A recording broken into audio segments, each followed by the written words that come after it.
82 na Legislature Guam is called to order. Can I ask our colleagues if we can please all rise and have a moment of silence for two of our young boys, two sons of Guam who have lost their lives, and that is Eugene Nicky Uggan and Dwayne Flores.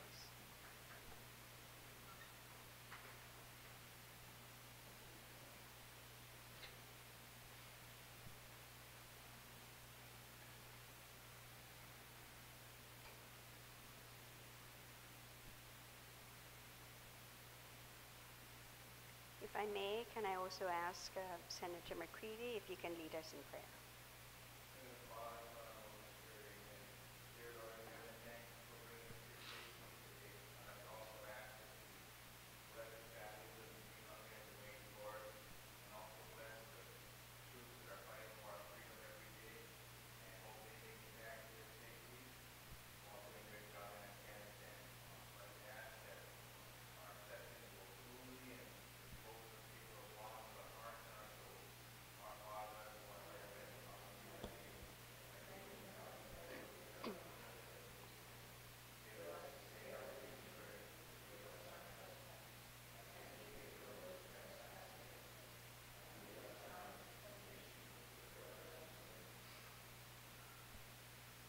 Thank you, Senator. Senator Morrison, if you can lead us in the recitation of Inifresi. Imastakalum di corazono, zanimas figo nanesinyahu, presen maiseto parabai ukotehi, zanu defendi, ihenenge, ikotura ilengwahi, yadi, ihanum, zanitano chamoro. Miren Chaco de Derecho tienen estudios Wepit Nagi, Yulubiblia, Zani Banderajo, y Bandera en Guajan.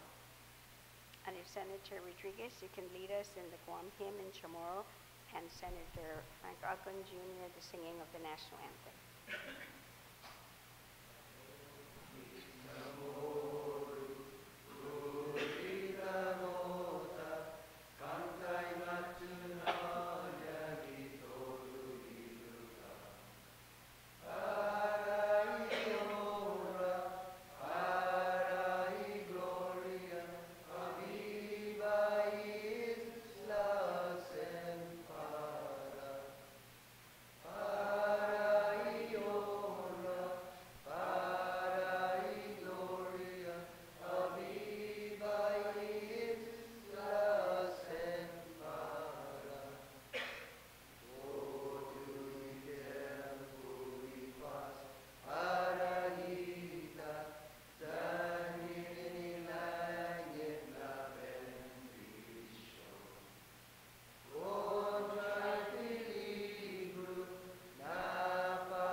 I'd like to ask the clerks to please take roll call.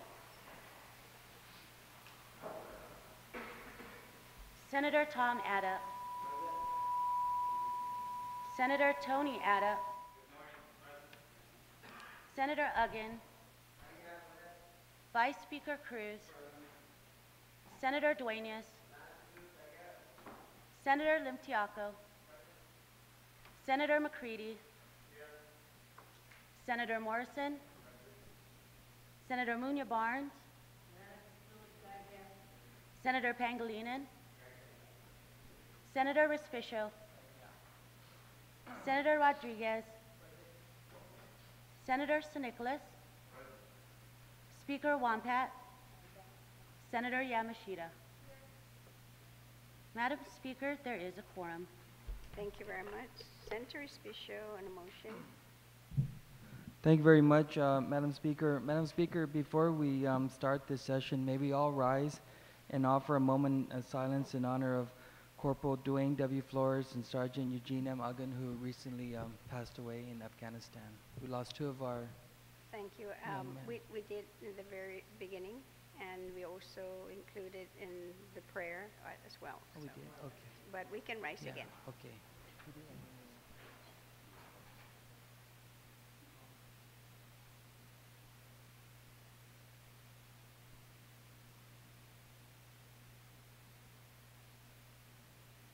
Thank you very much, Madam Speaker and colleagues. And thank you for reminding me that we did that early on. But it's always good. Madam Speaker, having just done that, I now like to ask that we call for the approval of the Legislative Journal dated May 15, 2013, subject to correction. That motion without any objections ordered. Madam Speaker, there are communications and petitions, and I move that they be appended to today's session journal. Hearing no objections, so ordered. And there are also messages from Imagala and Gohan, and I also move that they be appended to today's session journal. Hearing no objections, so ordered. As well as standing reports of standing committees, Madam Speaker, I move that they be appended to today's session journal. No objections, ordered. And there are no reports of select committees, and so on item 12, I move that bill numbers 118-32 COR through 119-32 COR and resolution number 139-32 LS to 140-32 LS, as well as certificate number 28-32 COR be given its first reading. No objections, so ordered. Madam Speaker, my first motion is that any resolution or certificate of commendatory and condolences in nature that's introduced for the duration of this session period, that it be adopted, that the sponsor work together with the legal counsel and the clerk's office and the preparation of these documents, and that all members of this legislature be co-sponsors of those resolutions or certificates of commendatory condolence in nature. I move that they be adopted. Hearing no objections, so ordered. And Madam Speaker, I move that as we get to the second reading file, that the customary motion that if we get to a bill or a resolution and the author requires more time, or that some information is still pending, that the sponsor work with you in the reordering of this agenda, that the agenda does not go to the bottom of the second reading file, but it just is set aside, and that once the sponsor is ready to deliberate on those bills or resolution, that they be permitted to do so. That motion without any objections, so ordered.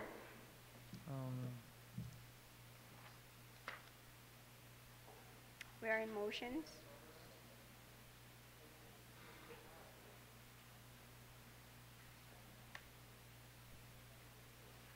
Legislative concurrences. Yeah, thank you, Madam Speaker. Madam Speaker, under legislative concurrences from the Committee on Public Safety, Infrastructure, and Maritime Transportation, on the nomination of Joseph M. McDonald to serve as a member of the Public Utilities Commission for a term of 6 years as defined by the Organic Act of Guam and the local laws applicable to the following position per the Governor's letter beginning on January 18, 2013 with Senator Adda's committee's recommendation to confirm. I move that this be placed in the voting file.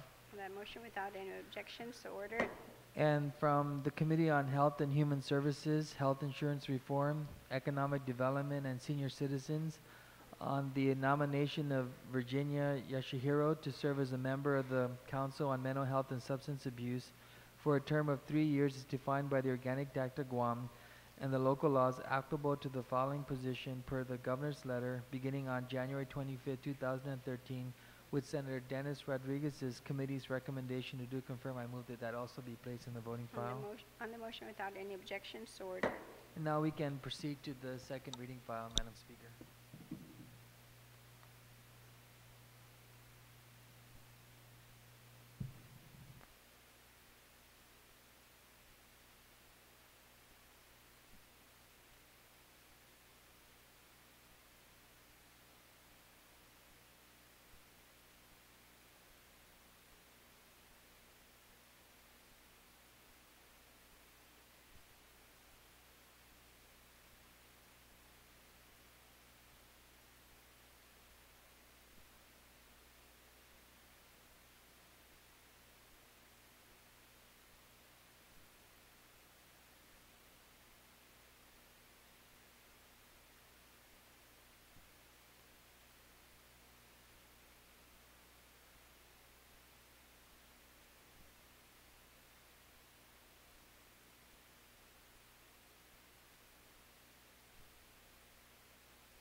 We're going to take a brief recess.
Second session.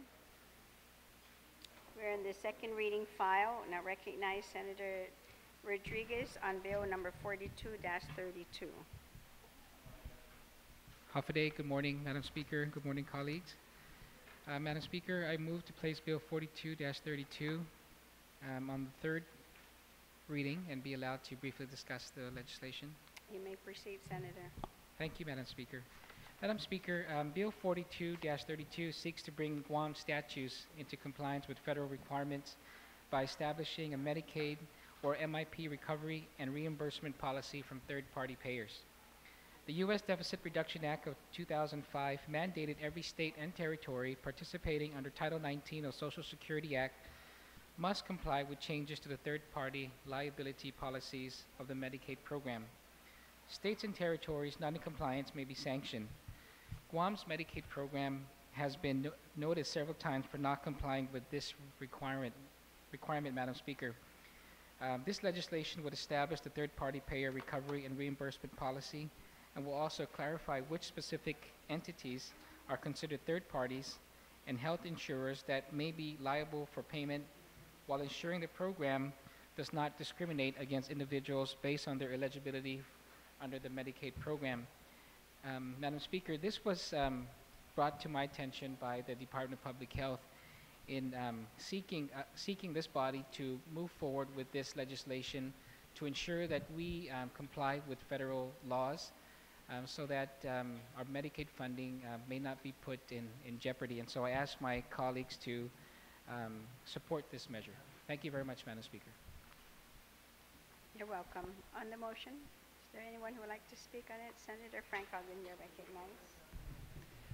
Thank you very much, Madam Speaker, and good morning to you and our colleagues. Madam Speaker, I stand in support of Bill number 42-32 COR.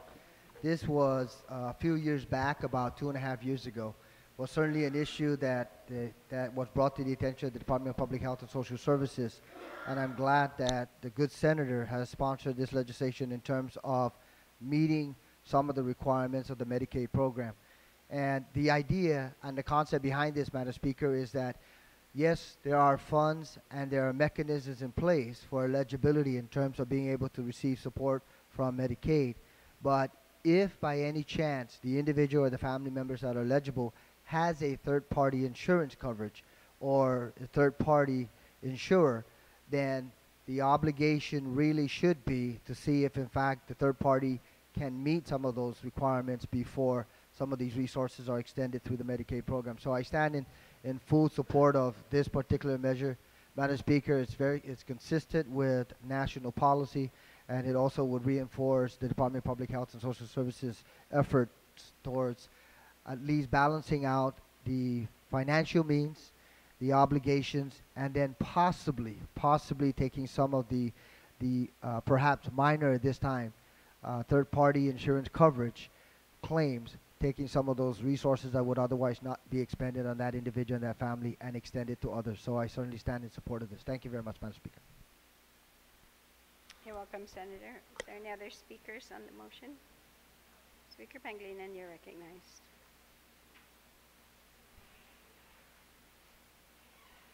Thank you very much, Madam Speaker.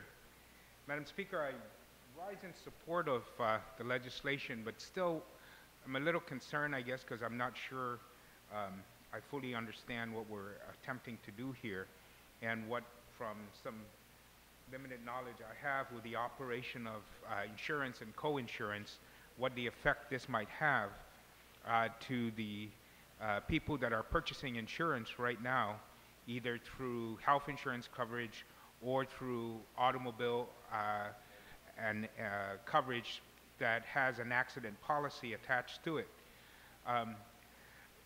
The ones I'm concerned about, for example, is I know that in most instances in the commercial health insurance, you would have what you call a co-insurance provision, in which you determine the primary liability, first coverage, and then the secondary liability, with the insured, with the person that is filing a claim.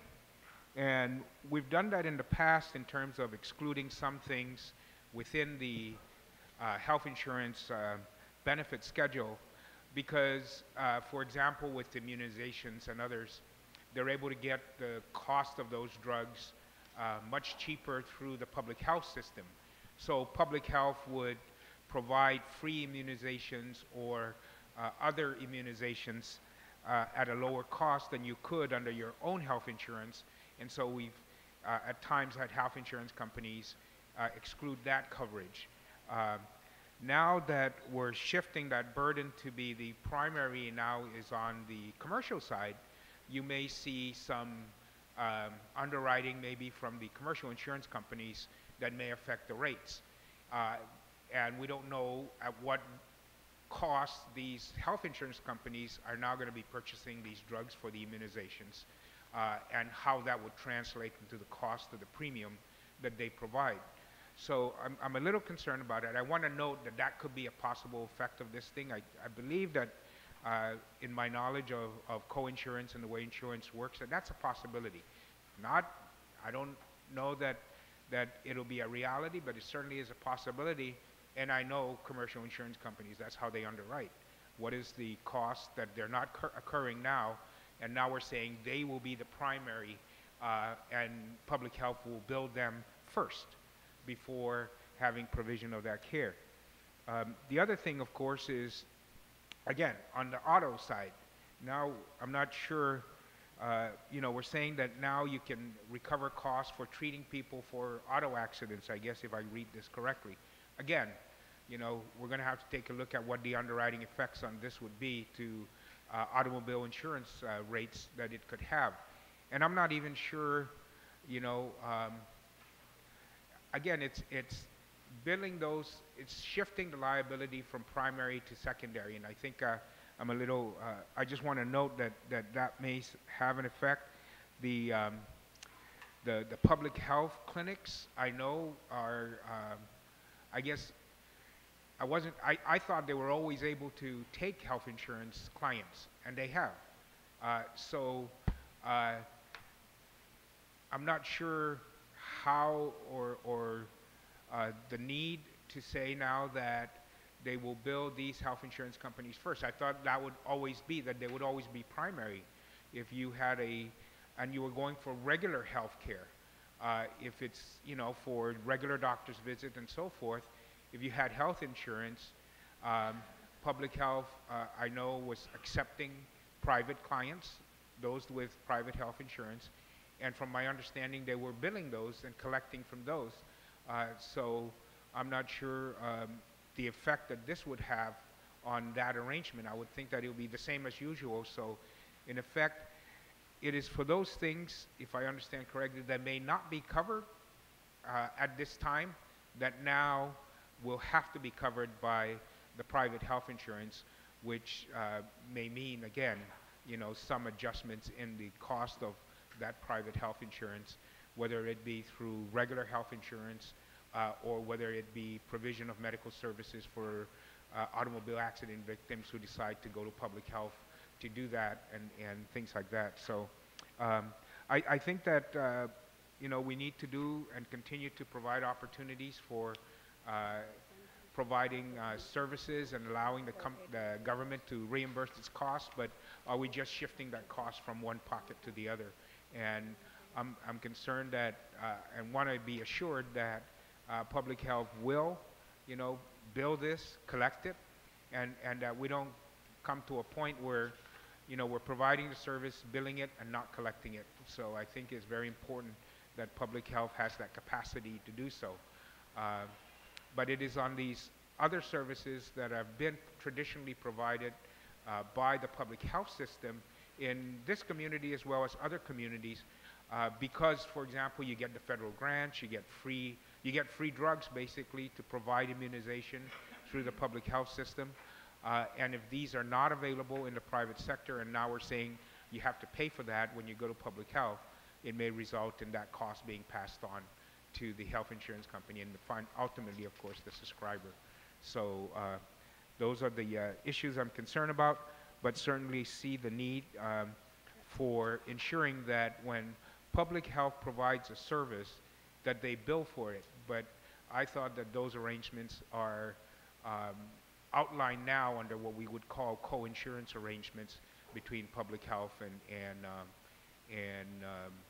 the clients that come there with insurance and so forth. So certainly, Madam Speaker, I think this is something that I can see the value in doing, but also wanted to rise to note for some of those concerns, which, again, I'm not saying that that's what will happen, but typically when you look at the adjustments in these things, that could be some results that will occur with regards to our community. So thank you, and Sidusmasi.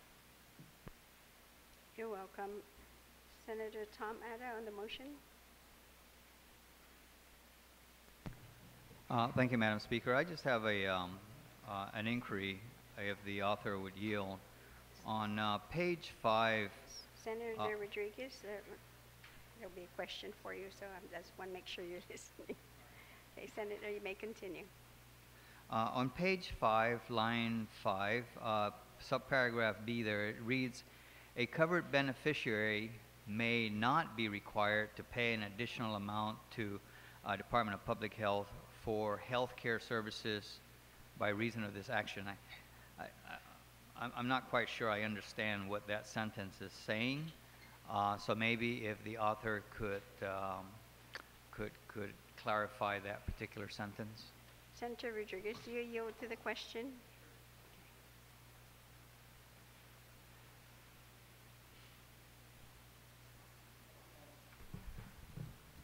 Thank you, Madam Speaker. Madam Speaker, if I can request a brief recess so that I can take a look at this section too, and I can answer him appropriately. Okay, we're going to take Thank a you. brief recess.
Legislature is back in session, and we had left off with a question from Senator Ada and Senator Rodriguez. Thank you, Madam Speaker. Madam Speaker, upon discussion and some other questions that has arisen, I'd like to request that this be set aside for now. Okay, on that motion then, it Thank will you. be set aside until such time that Senator is able to get the answer, that then we'll come right back to bill number 42. So on that motion, without any objections, so ordered. Moving on then to bill number 69-32, substitute bill number 69-32. Senator Tom Ada, you're recognized.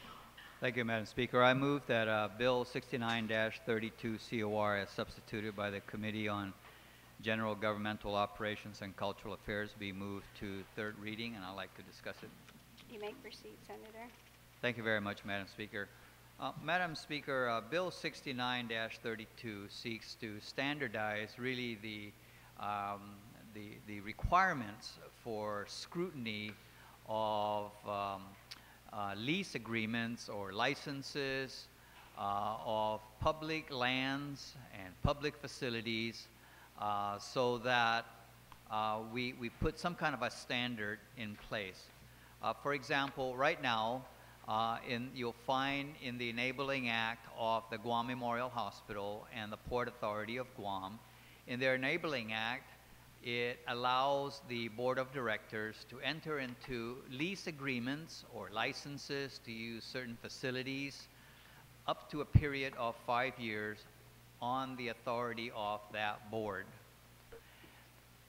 You'll find, though, in other places also, for example, with the utilities, Guam Water Works and Guam Power Authority, on those agencies, the legislature in a previous action had actually set a standard as to how long a term of an agreement they can enter into. However, you still have other agencies that really do not have.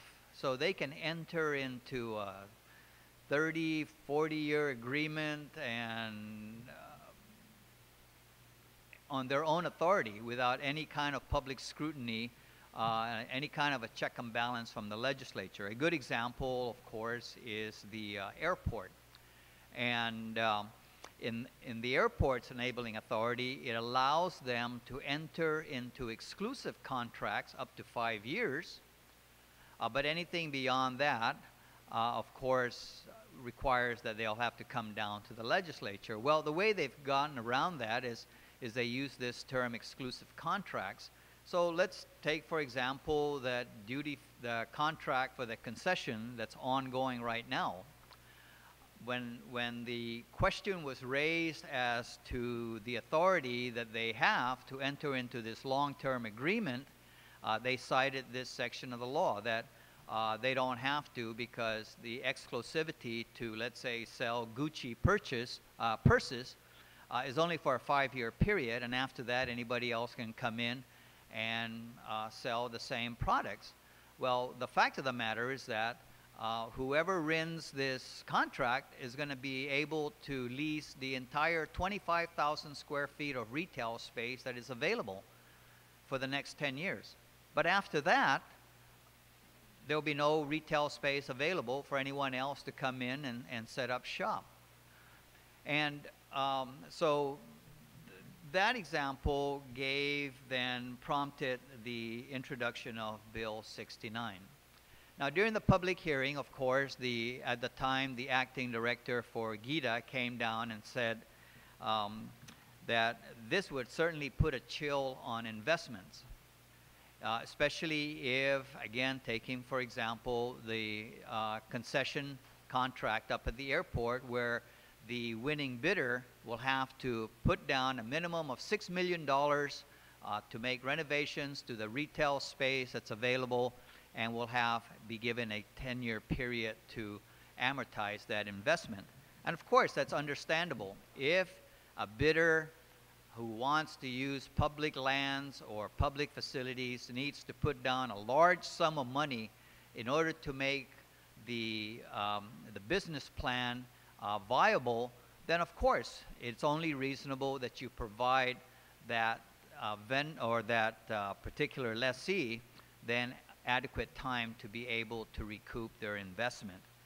But what Bill 69 does is it says we want the legislature should at least be able to review the contract that is being entered into, at least to provide the check and balance to ensure that the best interest of the people of Guam is being protected through this long-term arrangement to tie up public land or public facilities. And on top of that, the bill basically does not intend to bring down that contract and renegotiate it again. All that the bill does is it says, bring the contract down, the legislature will review it, and it either approves it or it disapproves it. Simple as that. But then, of course, again, the only testimony that was provided by Gita says that, you know, that would put a chill on investments and whatnot, and I don't think that it does, because it certainly doesn't prohibit them from entering into such agreements. So the bill also has a provision where, of course, we want to see the progress on these sort of arrangements to move forward in a timely manner. So the bill certainly has a provision where it says that when it gets sent down to the legislature for its review and a final disposition, the legislature will have 30 calendar days from the date of filing with the Speaker to act on the contract. So if it comes down here and the legislature does nothing with it, then in 30 days, that contract will lapse to automatic approval. If, however, the members of this body review the contract and find that there really is something in there that is not in the interest of the people of Guam, then an objection can be raised, and at that time, the issue can be taken up for further discussion and deliberation by the body. And so, unfortunately, again, the former acting director for Gita interpreted that provision as an admission on the part of the legislature that we don't have the ability down here to analyze these sort of things, and therefore we're just going to throw our hands up. And that's the farthest thing from the truth. Because the opposite of this is that it could come down here and the legislature can sit on it until kingdom come, and you basically just kill whatever arrangements are trying to be made. And so as a result, we find that this particular provision in many of the clauses that we have, that the legislature can't just sit on a document requiring approval and allow it to just take a natural slow death. And so really, Madam Speaker, what this does then is it standardizes that an agency, especially an autonomous agency, may, on the authority of their board of directors or on the part of the governor, be able to approve a lease agreement or a license to use a public facility for up to a period of 5 years. But anything longer than that is going to need to come down to the legislature to be reviewed, be check and balance scrutiny, and be given either a thumbs up or a thumbs down, and it's as simple as that. But at least it gives that security that the interests of the people of Guam is being looked at and being protected. So I urge my colleague, and it does not in any way intend it to put a damper on any investments that the agencies out there feel that they may need to enter into. So I ask my colleagues to favorably consider this bill, and if in fact any of my colleagues feel that this is not an acceptable proposal, then I would ask at a minimum that they speak up, so that if in fact there are some objectionable parts in here, then hopefully I'll be able to at least be aware of it, and maybe we can work out a way to address the concerns other than, you know, just be surprised at the end when the vote is being taken with a no vote. Thank you. You're welcome, Senator. Is there anyone who wishes to speak on the motion? Senator Respicio, you're recognized. Thank you very much, Madam Speaker. Madam Speaker, I'm going to speak up and rise and say I support this bill, and thank the sponsor for including me as a co-sponsor, and simply to say, Madam Speaker, that this bill, 69-32, provides a much-needed layer of transparency. And you know, Madam Speaker, as I said before, when somebody wants information to come out, they call it transparency. But if someone doesn't want information to come out to the public, they call it bureaucracy. And I liken this bill to the same override attempt that we're going to have to keep making over and over and over with respect to how they have the application process for the qualifying certificates. You know, Madam Speaker, if the current laws were followed today, then the sponsor of this bill will not even have to introduce this bill. If the current laws were being followed today, this legislature will not have to be addressing Bill 69-32 right now. And I want to call to your attention a recent court decision by Judge Socola on a matter of a lease involving the Port Authority of Guam, the YTK contract, Madam Speaker. And that lease where they went to court saying that they're entitled to binding arbitration, and they asked the court to provide a remedy to force the Port Authority to enter into this binding arbitration.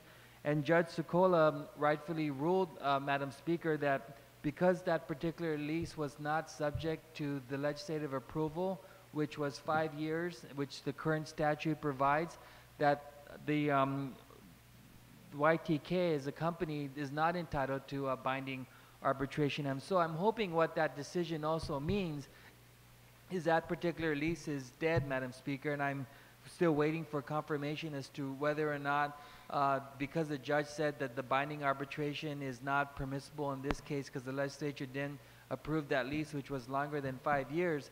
I'm still wondering, Madam Speaker, if the port believes that YTK has a valid claim before the Port Authority, and what happens there remains to be seen, but that's something that we should monitor very, very closely.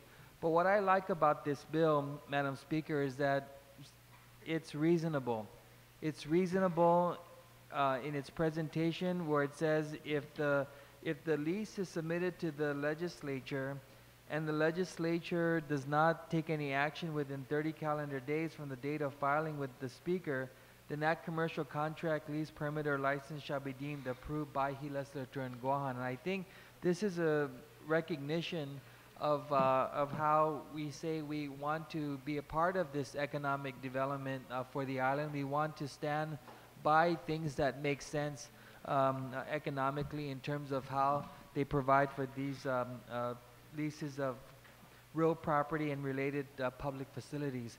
You know, I want to also say that the acting administrator at the time really presented himself as though the legislature is the enemy, presented himself as though the legislature has no interest in wanting to grow this economy, by, as the sponsor said, that the position of Gita, or at least that individual, was that this bill would provide a chilling effect on the economy and the investors won't like it. You know, Madam Speaker, what this bill does, really, it provides for a process that's transparent, because without this bill, if it doesn't pass, if it's not signed into law, if it's passed and not signed into law, conceivably what could happen is you might have a situation down the road in the very near future where we're going to see commercial leases for valuable piece of public property given at $1 a year for 99 years, coupled with a qualifying certificate, coupled with any tax breaks available whatsoever, and have the government argue that this is really in the public interest because they're going to create all these jobs. You know, so if it's true that these commercial leases will lead to those kinds of results, then why not let the legislature be involved, and why not let the people be involved by having the legislature be involved so that the public will be aware of what has to be done in these cases. Madam Speaker, a couple of terms ago, we also had to update our laws where we found in the books that there was an old law that said if Congress provides for an appropriation for the condemnation of land on Guam, that then those condemnations shall be deemed approved by the government of Guam. And so what we did after reviewing that and uncovering that very archaic language in the code, we updated it to provide for the legislature's approval, notwithstanding the appropriation made by Congress to condemn those properties. So this bill supports that kind of thinking where you have to have the people's representatives involved in these kinds of lucrative commercial leases for public real property and related facilities. And so if the argument is that this bill would provide a chilling effect, then make that argument. But I say, and I submit to this body, that the argument in support of this bill is that it'll provide for a much needed layer of transparency, and it's not going to be bureaucratic, Madam Speaker, because if we don't do anything within 30 days, it's approved. So I thank you for the opportunity to present my support for Bill 69-32, and I'm hoping that we can get unanimous consent so that we can support any effort to grow this economy, but making sure that when we grow this economy, that the people aren't shortchanged in the process. So thank you, Madam Speaker.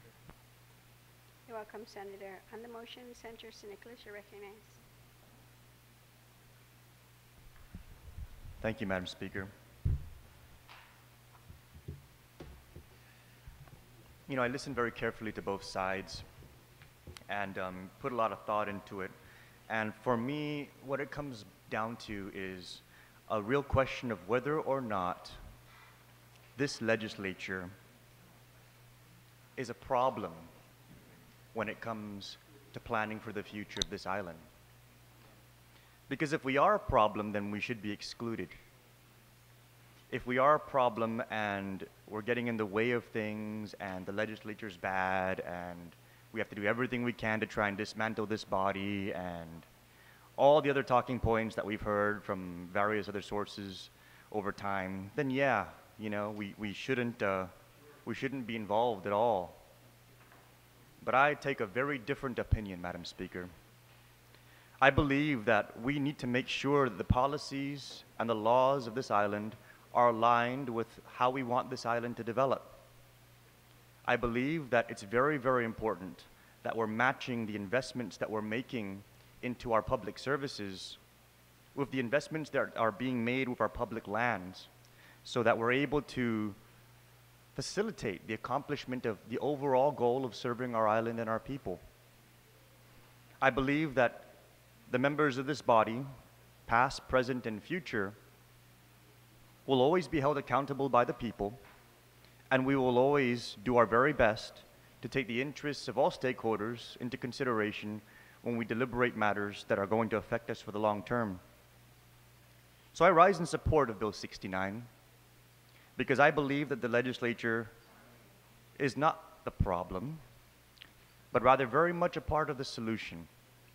And I believe that if we're going to be committing to long-term investments on this island with public resources, we need to make sure that the people's representatives are part of that commitment process. We need to make sure that we're asking the necessary questions, following up and trying to attain the necessary answers, and ultimately trying to measure the return on investment when we make these kind of long-term commitments. So I rise in support of Bill 69, Madam Speaker, because I think that the time has definitely come for us to do our part as senators to facilitate, to participate, to offer solutions, and to help make things better. And so when I look at Bill 69, there are those who say that it's going to get in the way, and I think the exact opposite. I think it's going to help bring more minds to the table. It's going to help us to be able to look at different angles, and determine what will be the best course for our people. And ultimately, that's what all of us want to do. So the legislature should not get out of the way. The legislature should be a part. It should contribute. We should help. And this will also allow us to hold accountable these long-term leases, that we're making sure that they're properly providing the return on investment that our people so deserve. Thank you, Madam Speaker. You're welcome, Senator. On the motion, Speaker Pangilinan.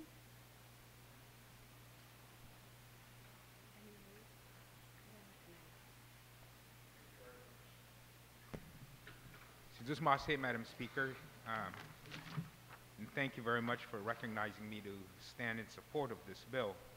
I want to commend the author for this piece of legislation, because I really think this is something that is vitally needed, given the history of alienating the people's assets by governments and administrations, both present and past. Madam Speaker, I do want to rise in support of, once again, the proposal by the author, and kind of maybe just come up to his defense, because if I read the, what I would term almost incendiary, if not insulting, portrayal of the author's intention by this bill, Mr. Henry Taitano of the Guam Economic Development Authority written testimony in opposition to Bill 69. He stated that the intent of the legislature does not appear to state any clear positive value to the government of the community, and that the findings of the bill are not consistent with the realities of developing real property. I mean, that's just like telling us that Senator Ada doesn't know anything about developing real property. And I think that's, nothing can be further from the truth. Mr. Taitano said that the additional layer of approval by the legislature creates seemingly unnecessary obstacles for the development, and that Bill number 69 will likely have a negative impact on the value of government property. Madam Speaker, I just think that that characterization is a little bit out of line, I think, with regards to the author's intention and the author's abilities, number one. The other thing that I'm concerned about, of course, is that the bill basically is pretty clear. Let's take a look at the history of the alienation of government assets and what has happened when we've just gone out and allowed departments and agencies and autonomous agencies to just basically go out and alienate these properties without legislative concurrence, approval, and review. If you recall, Madam Speaker, back in the early 90s, this legislature was very concerned about development at the Port Authority of Guam.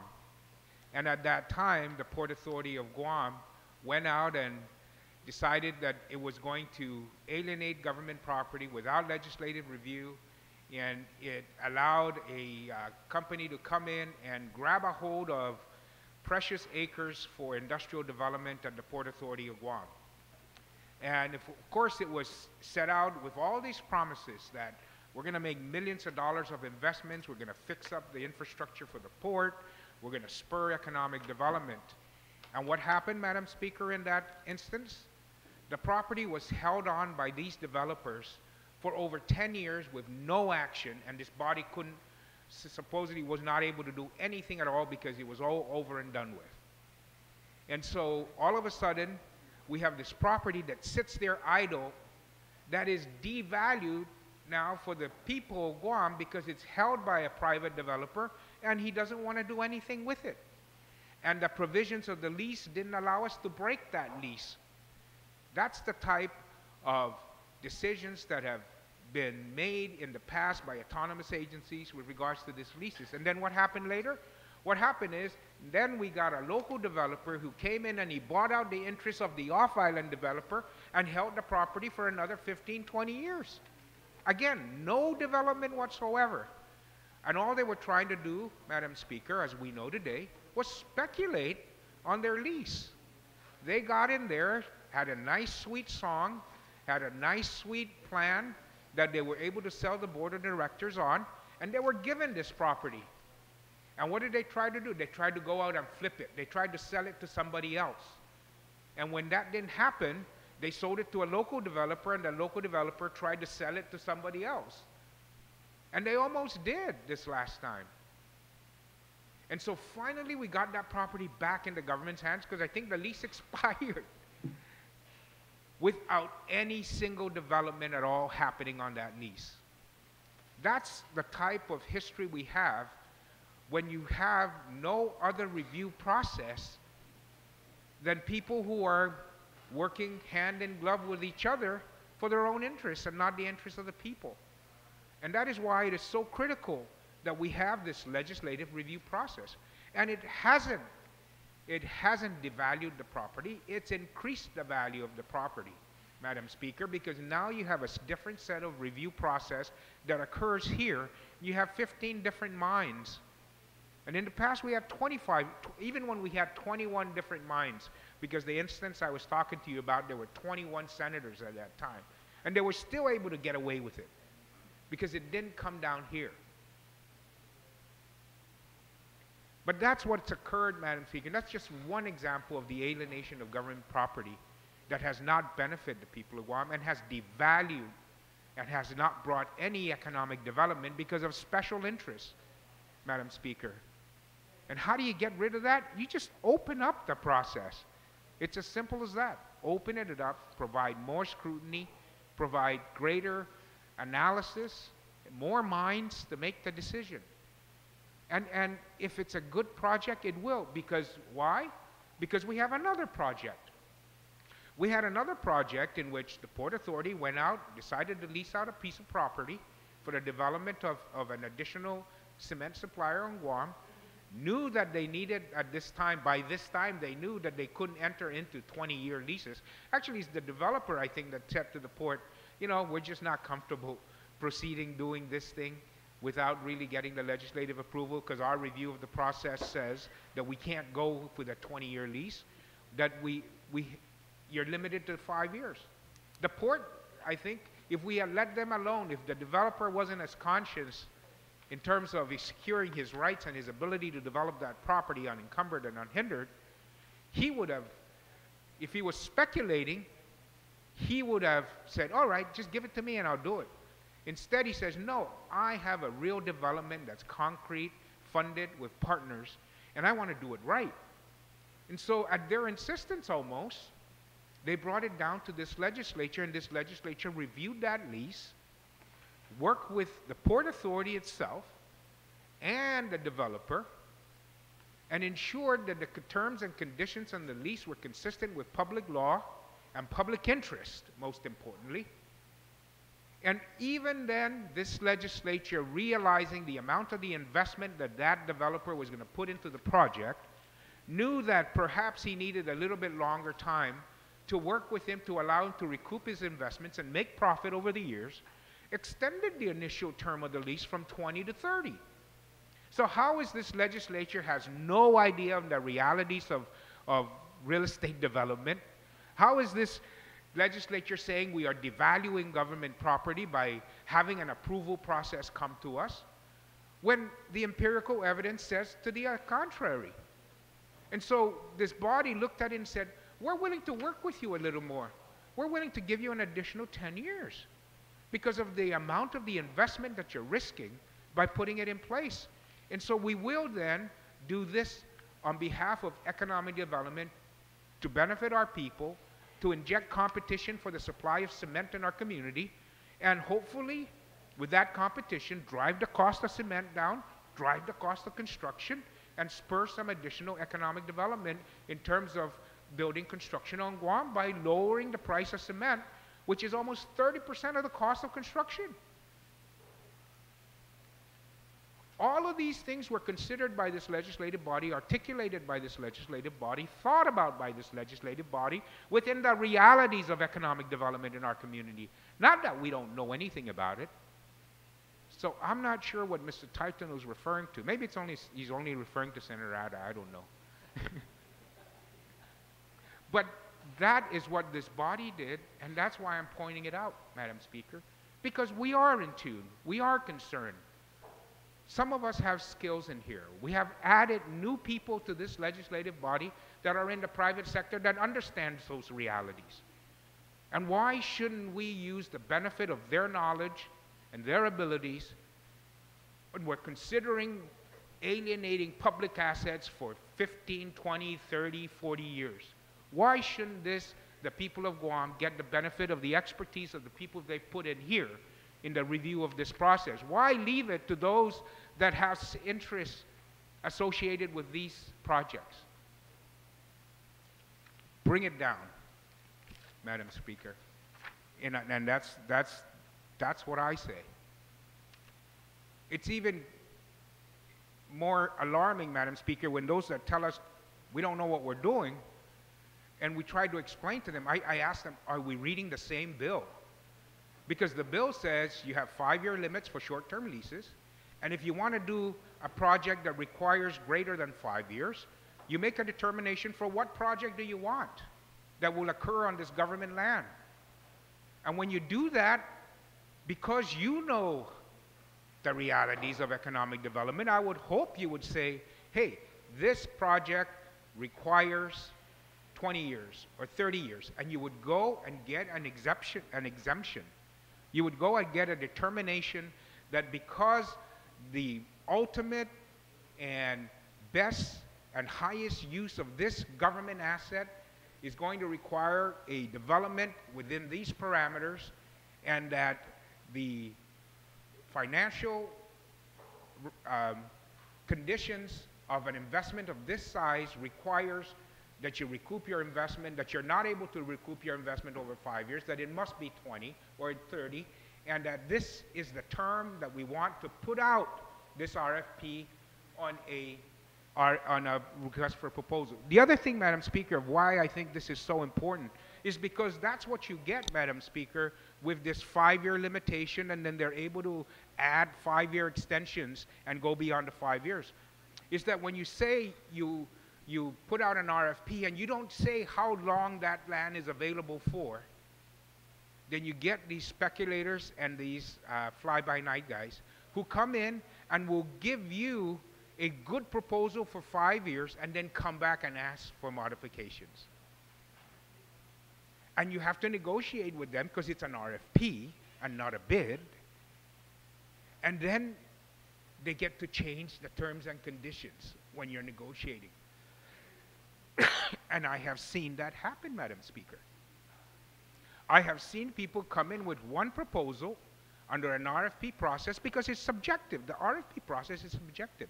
And you don't discuss price until later on. So you get somebody who gives you a great project up front, and then when it comes through the negotiation process, they begin modifying it. And then they modify it, and all of a sudden, the terms and conditions change. And as long as you can agree to those modifications, Madam Speaker, you don't even have to go to the next guy. So you get somebody who's pretty well connected, submits a project, gets to the top of the list, you negotiate, and somebody has a better product and better price for the people of Guam's assets, but because of the process that occurs, you negotiate with this guy, and you just keep changing it until it's to his benefit and not the people's benefit. And you got no choice because of the way the RFP process works, and you move forward and award it to him. So that's why it's critical that when we are going to lease these assets, you make that determination up front so that everybody is playing on a level playing field, so that everybody knows, hey, I can use this property for 30 years, here's the best project I have, and the other person can come around and say that again, and not try to convince that your return on investment is greater over a 5-year contract, and then negotiate that 5-year, and then go to 30 later on, when that initial 30-year proposal would have been better. But they couldn't get to him because the 5-year proposal looked so good.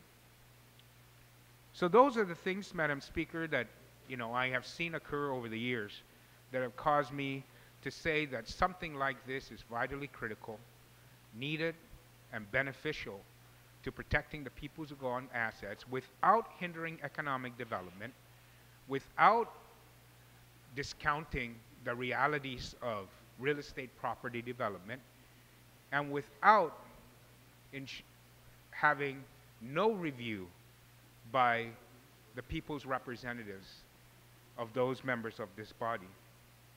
There are some concerns I have about the bill, Madam Speaker, and I'd like to kind of look at them. Number one, Madam Speaker, as I said, and as everybody says, we wanted openness and transparency on this issue and this matter.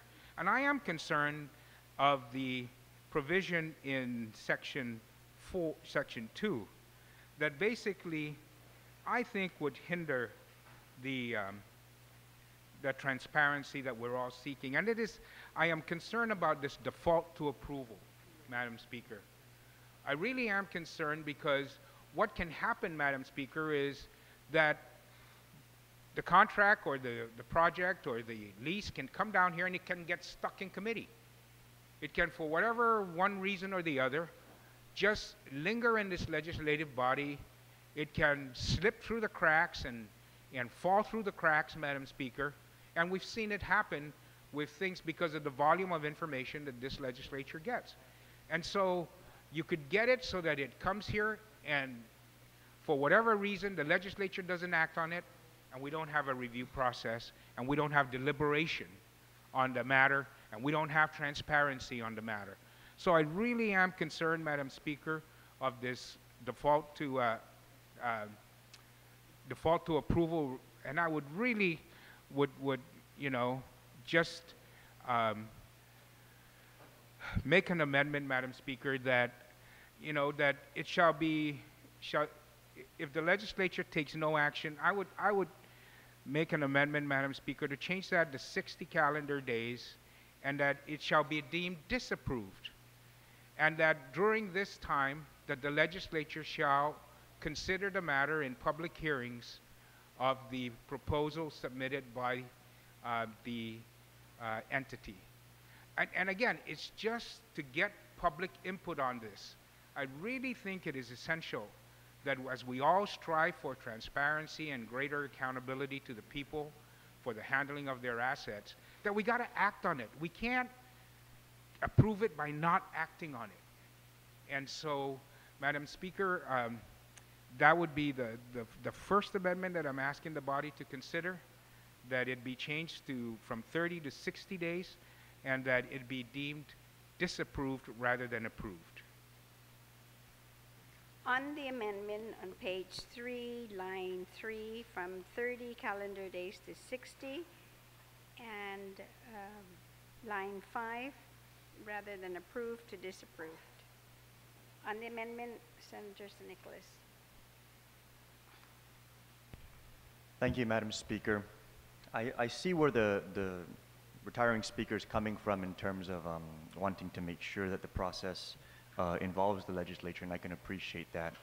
I think that the 60 days is a good thing to allow the legislature more time, because we've seen how throughout the discovery process and public hearings or in the receipt of information, we need time to review those things and to verify, because sometimes it's conflicting with what our research finds. And this legislature has always been very responsible in listening, and when conflicting information comes in, taking a step back and trying to validate that. The only issue I have of the amendment, Madam Speaker, is the disapproval clause that's being proffered, because I worry that now we're going to go down the other side of allowing politics to actually get in the way. Like, let's say, for example, there's a project and somebody doesn't like the project, then it can go into committee, and then they can, you know, say that they're researching it, and the 60 days will lapse, and all of a sudden it's disapproved. And I believe that at that point we are going to be causing harm to the process of trying to attract investment, because then they'll be putting forward these proposals that'll be getting looked at, and then they may just get stuck in politics while somebody else comes around and submits their own proposal later on. So I would rise in support of extending it to 60 days. However, if we're going to include the provision of having it disapproved after that time, that's a line that I'm not ready to cross, Madam Speaker. And I just wanted to state that in the event that the retiring speaker may wish to amend his amendment. Thank you, Madam Speaker. Well, I will hear of discussion on both the 60 days and disapproval, but I'll bifurcate then the question when the vote comes up. Thank you, Madam Speaker. On the amendment, is there anybody else who would like to speak on it? Senator Tom Etta, you recognize. Are we bifurcating or? I mean, you can speak about both and then I'll bifurcate. Madam Speaker, I understand what the retiring speaker from Barrigada had, what his concerns are. I think I possibly could accept extending the review period for up to 60 days. I do have concerns about instead of if no action is taken within that period, that it shall be deemed disapproved. The concern that I have is that, of course, with the bill, there is a provision there that requires that if the agency that's leasing the public property or the facility for a longer term than 5 years, that in the process, at the early stages, they have to come out and issue, either through the governor or in the case of an autonomous agency, the board of directors, shall make a written determination of need, justifying the need for what we call in the bill exceptional term leases, which are leases for a period of longer than 5 years. So really that would be the first heads up to everybody that now we've got this piece of public land or public facility that is going to go out on a long-term lease, and everybody should now be leaning forward, anticipating how the outcome of this particular action. I'm concerned then that once this momentum is started, it's going to be moving ahead, and I think we should be moving along with the agency in the interest of trying to facilitate or not the leasing arrangement or licensing arrangement for the land or the facility. And so I can understand the need possibly for a longer period of time, 60 days, so that we can conduct a public hearing on it if necessary, as opposed to just letting it sit there and maybe the compromise to this would be an amendment to the effect that within that 60-day period that a public hearing be conducted so that there's full transparency, and that then the community is fully aware of, in fact, then the arrangements that are being made. But then at some point, then if it doesn't, if it appears that we need to adopt, or I guess the way we would take action on it is to then introduce legislation that would adopt, that would approve this particular lease, and then maybe put some other parameters in there. I don't know. But this thing about defaulting to disapproval if no action is taken in 60 days, I don't think I don't think I could agree with that.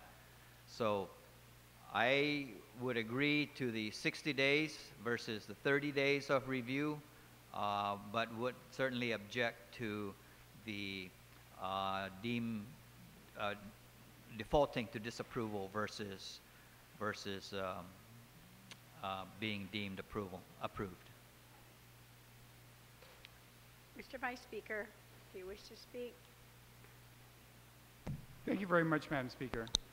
I, too, as a co-sponsor, have no objection to the 60 days, but maybe the amendment should read during which the committee and have mandatory shall conduct a public hearing and take action, or if failure to take action within 60 days, it shall be deemed approved, because I'm just concerned about the power of some chairs of holding it back and not having it come to a vote. But if we have a public hearing, at least the public is aware that this lease is being considered by the legislature, and that if we don't take action within 60 days, it's deemed approved. And but it's mandatory that public hearing be conducted, and that we can't just kill it by not reporting it down.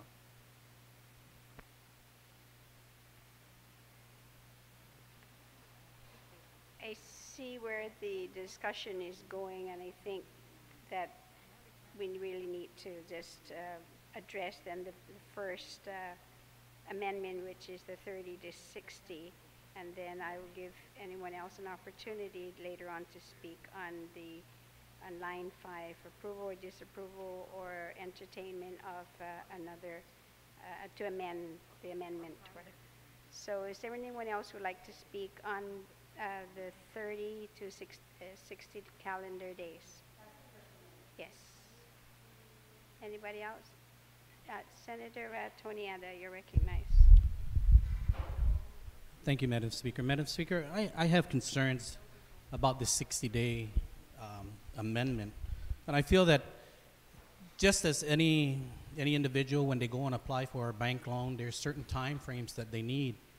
When an individual goes and applies for a bank loan to buy a house or to build a house, they have to get all their documentations and everything ready within a certain time frame. And I feel that the 60 days will hamper the ability of any business that wants to come in, especially when they're dealing with millions of dollars, to come in and actually move forward in the process of having their papers together to do whatever financing options they may have. And I think that moving it to 60 days will give them the opportunity to say, well, if this is the kind of roadblock that we're going to have in Guam, then we'll just take our business elsewhere. And some of us may say, fine, they can go ahead and do that. But I think the important part there is to realize how much of an unemployment rate that we currently have at this point. And if we have a process to move forward businesses to come to Guam, to be able to establish their business here, or whatever it may be, to give the people an opportunity to have employment. And I think we need to really look at what we're doing and see how, I'm not against transparency and I'm not against accountability, but I think there's certain parameters that we need to look at. And I think 60 days is quite a long time. So I think it's something that we really need to step back and take a look at, and therefore I have to stand in objection of the amendment. Thank you. You're welcome, Senator. On the amendment, Senator Frank Uggan, you're recognized. Thank you very much, Madam Speaker. I would like to rise in support of the amendment to extend the timeline for review by the legislative body from 30 days to 60 days. You know, Madam Speaker, when I look at this overall process and you're looking at allowing a lease of 5 years plus for any business enterprise out there in the community, or in many cases, some of these lease proposals would be for a time frame of about 20 years, 25, 30 years. We're talking about assets that belong to the people of Guam. And we as stewards, or we as individuals who oversee to some extent how these assets are leased or utilized for the public benefit, when we add the legislature to this process, I wholeheartedly concur, especially in light of the original provisions of the bill. But extending it to 60 days would give this body that opportunity. If, in fact, it's necessary that 2 or 3 public hearings, most likely 1 would be sufficient. But if, in fact, more than 2 or 3 public hearings is necessary because of the magnitude of the contract or the property that is being proposed to be leased, then to me, that really, from my perspective, is not an issue. But I need to also highlight that that is only a timeline for this body to consider it. This body could receive, or the Speaker's office could receive a document today, and in a matter based on the actions and the desire of the Legislative Committee Chair and the members of the Legislature, could have a public hearing in a week or in 2 weeks. So there's already sufficient room for the Chair or the members of this body to confine or to constrict that timeline rather than going the full 60 days and allowing that particular proposal to be approved. I'll give you one good example, Madam Speaker, and I commend the Customs and Quarantine Agency, because back in February, we had a roundtable discussion. And part of that presentation was, we're going to give you a proposed fees, and within 90 days, upon the review by the legislative or the receipt of the legislative body, that particular proposed fee structure would be adopted. The legislature received it on May 1st. We had a roundtable discussion last week where, in fact, we looked at exactly what the implications were going to be, increasing the per passenger fee from $6.36 to $8.29, and how much that would generate, and how those additional resources will be applied towards the operations of Customs and Quarantine. Well, shortly after that roundtable discussion, and I, as chair, Madam Speaker, had the roundtable discussion to not only allow our colleagues to review the proposal because it was presented in the format of rules and regs, but also to allow our colleagues to raise any concerns that they may have. And if that's the case, then we need to introduce that proposal in legislative format and discuss it in a public hearing, not necessarily in a roundtable discussion. Well, we found out on Friday that one of our colleagues encouraged and urged us to move in that direction. So that's exactly what the committee is doing. So that time lapse between May 1st and the time that that particular proposal would be held in a public hearing after introduction into legislative format would have exceeded 30 days.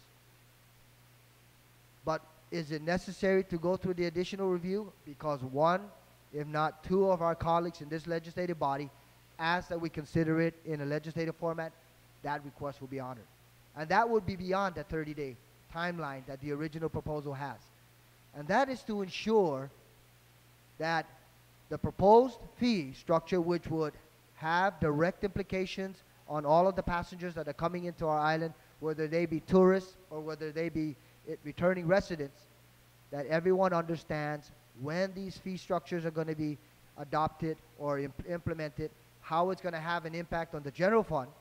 Because, Madam Speaker, for the last 3 years, the general fund has been absorbing approximately $2.4 million expense called lease payments to the airport authority. So that's where the fee structure is being adjusted. And just looking at the timeline in which I just alluded to, it's going to exceed the 30-day original provision in terms of allowing this body to act. And that's why, Madam Speaker, even just from my perspective, I support the extension to 60 days. But I also recognize that if, in fact, there's a business enterprise that says, please, legislative body, can you consider it and give us the benefit of the doubt, and can you provide us a response if you're able to fit it in your schedule within a 30-day or 40-day timeline, there's absolutely nothing that would restrict members of this body and the oversight chair from proceeding with a public hearing and making sure that the legislature entertains it at the next legislative session and yields to ensuring that that business has the opportunity to be able to begin investing resources and provide jobs for our people. That's how I look at the extension of the 30-day timeline, Madam Speaker, and I certainly stand in support of it because based on personal experience, which I just shared with you, certainly it would be beneficial to the process, and the people of Guam would have not one option, the roundtable discussion, but two opportunities to be able to understand exactly what the Customs and Quarantine proposed fee structure is. And likewise, when we're talking about leasing a structure or government real property in excess of 5 years, I think that just giving our people, and I say our people because we're all representatives of our people here, but just giving our people that additional timeline to be able to review it and to consider it and hopefully have a minimum of one public hearing, I think it's going to only help the process along as we lease facilities or real property in excess of 5 years. So I stand in support of the extension of the timeline from 30 days to 60 days. Thank you, Madam Speaker. Welcome, Senator. On the motion, Senator Yamashita.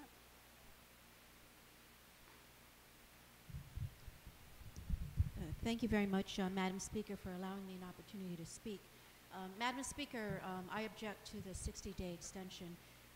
And in referring to the previous speaker who just made an example, I would suggest that if he knew that this was going to that he was required to get something done in 30 days, I know he would get it done in 30 days.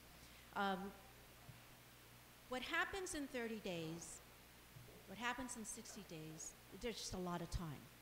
Already we know that if somebody or when somebody, an agency is going to forward a contract for consideration by this body, a lot of the legwork would have already been done, else they wouldn't be forwarding it to us for review and consideration. So a lot of the examination, a lot of the review, a lot of the scoping would have already been done. Madam Speaker, every single committee in this body has oversight of every single aspect of government supports and services that is funded by our government money. And so therefore, every single chairperson of every single committee already knows what's going on or not going on, and that's why you're the oversight chair. You keep a bead on what we're supposed to be doing and delivering for our people. You keep an eye on how the monies are being used or not used. And that is why you have the tools and the strategies of calling oversights, roundtables, meetings, and the like. I would suggest that 30 days is sufficient to keep our business on our island competitive, to keep it efficient, and to keep it moving along, and so that we can act quickly, knowing that the agencies, the government bodies, the units, already know what they need to do, and they will calendar and move accordingly. And as oversight committees, we too, you too, whoever your majority, keeps an eye on all of that. So everything doesn't happen in a short 30 days, but all of that work is already happening. But that time, the clock starts when it is rendered to you, Madam Speaker, for your due consideration as another layer of ensuring that our people are getting, that we are using our money in the best way possible, that we are getting good deals, and that the best interests of our people are being arrived at. Madam Speaker, I believe an organized, efficient legislature can ensure that the issues are deliberated, that can ensure that there are public hearings on these issues, and can turn out decisions accordingly in 30 days. 30 days may not seem long to a lot of people, but to some people, 30 days is a lot of time, particularly when you've got business on the horizon, wanting to do business here, or deciding that they're going to go elsewhere. So for that purpose, and because we already do have oversight, Madam Speaker, I object to the 60 days. Thank you. You're welcome. On the motion, Senator Duenas. Thank you, Madam Speaker.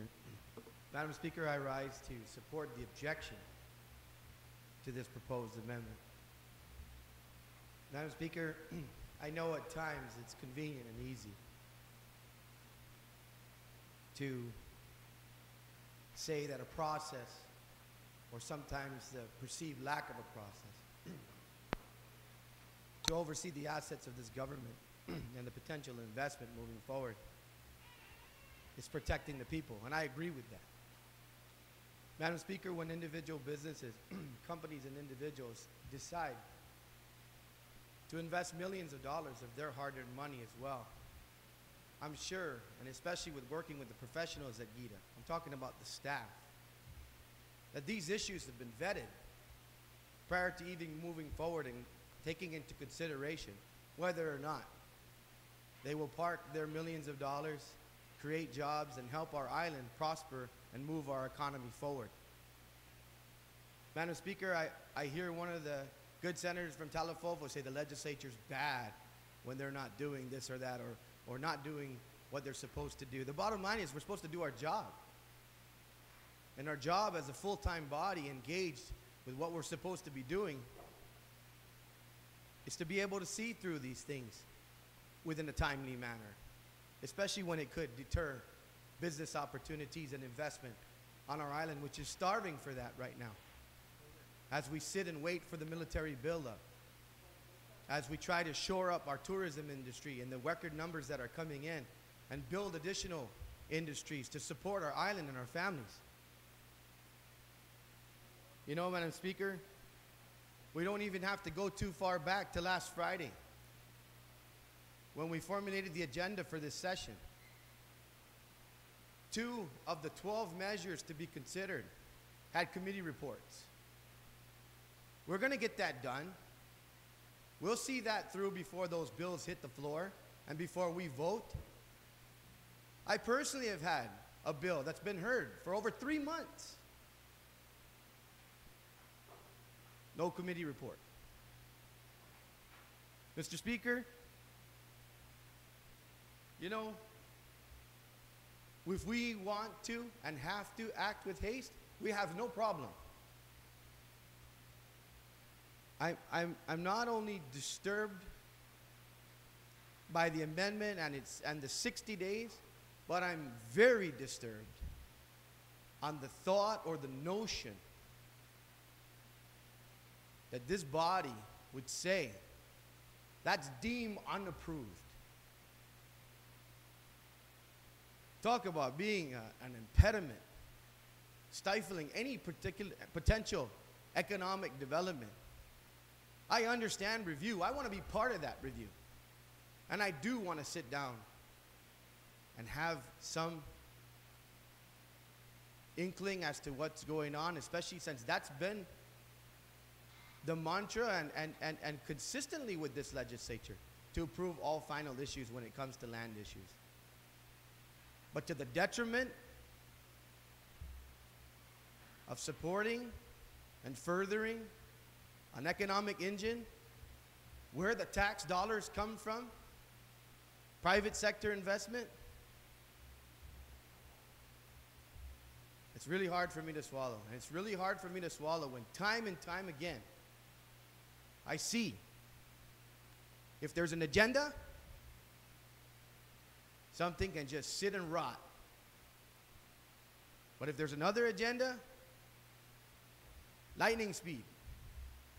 So, Mr. Speaker, I rise in objection, to support the objection, and would further object to the adoption or non-adoption, and considering the proposal dead on the basis of our inaction. Thank you, Mr. Speaker.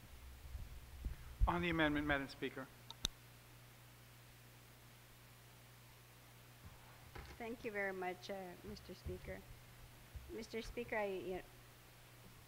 we have always, at least I can speak for myself as the Speaker of this legislature, is to ensure the public that we are as transparent as we can be. And the characterization of this legislature, I take offense to. Because for those of you who know me, is that I believe in being very fair, and of course reaching across the aisles as well to make sure that any request of bills to be placed on the agenda or requests even for public hearing has been granted. And that I can only speak to myself. So I take offense to things of that nature being said.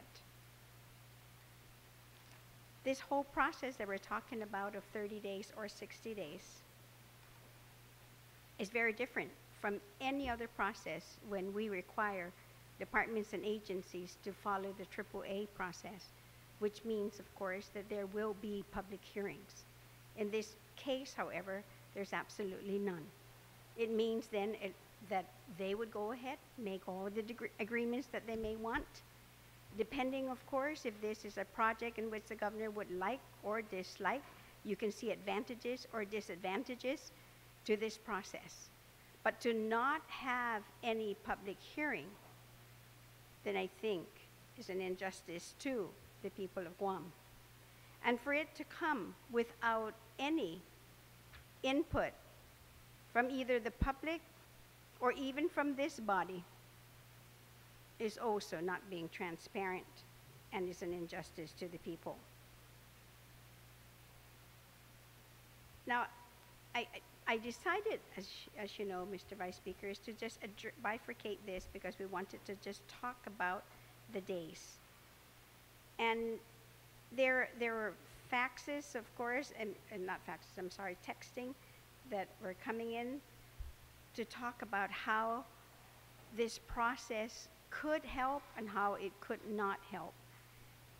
And the issue of, depending, of course, on what the issue is, would determine whether, one, we would like then this company to be able then, and with the assistance of the department agency, in particular autonomous agencies and the board of directors, who can make this determination, or the governor.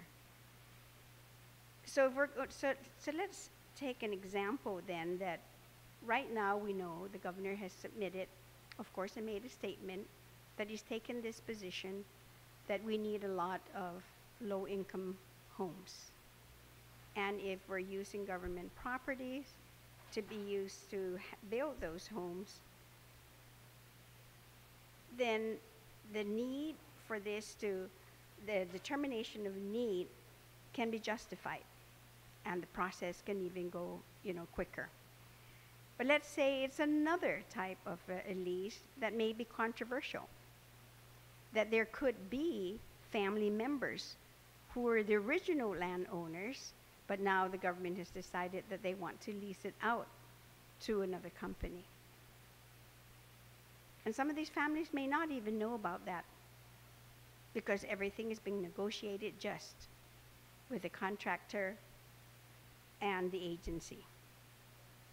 So we're not then, and there's no public hearing, and none will be held for 30 days. Should it come to the legislature, then there's a process. And granted, yes, like anything, no matter what, there's always exceptions to the rule. But that's what this legislature is all about, is to be able to take all of these proposals that become before this legislature, all of the bills, to go through a hearing. And even those that follow the AAA process will come before this legislature. And just last week, at the request of a member, a chairperson, in which the legislative secretary had reported that rules and regs that went through the AAA process had been completed, that was submitted by the governor in bill form, that the request was made to the chairperson who has oversight of that department or agency is to actually have a public hearing. And no one on that table disagreed, because they knew that that's our function, that's our responsibility, that's our duty.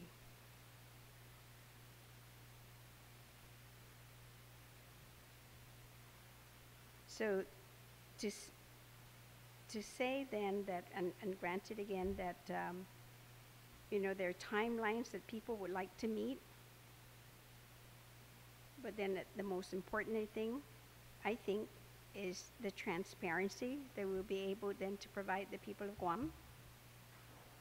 And then, of course, we all know as well, is that the process could be,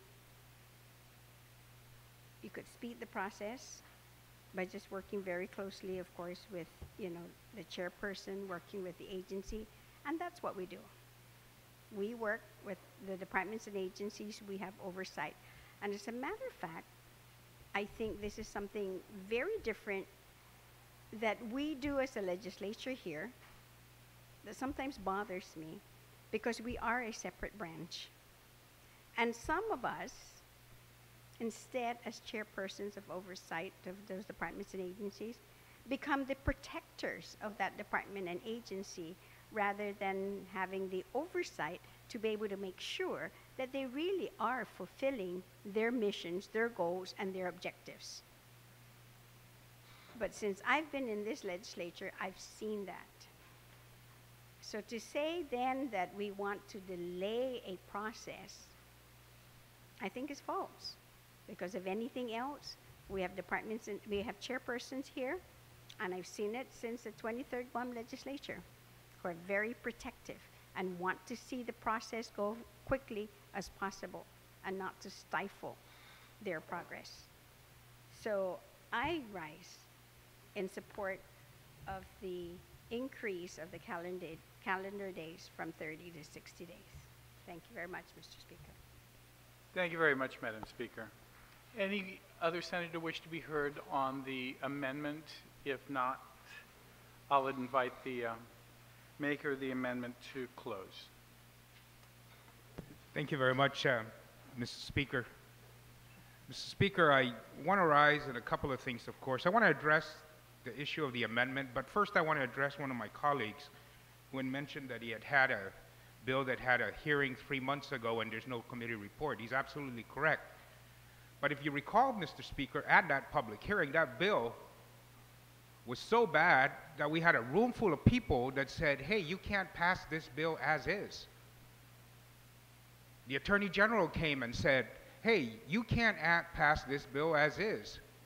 It's just not ready. There's so many questions and so forth, and we have taken the time to deliberate on these questions to resolve those matters in which there was a huge outcry of the general public with regards to what that bill was trying to do.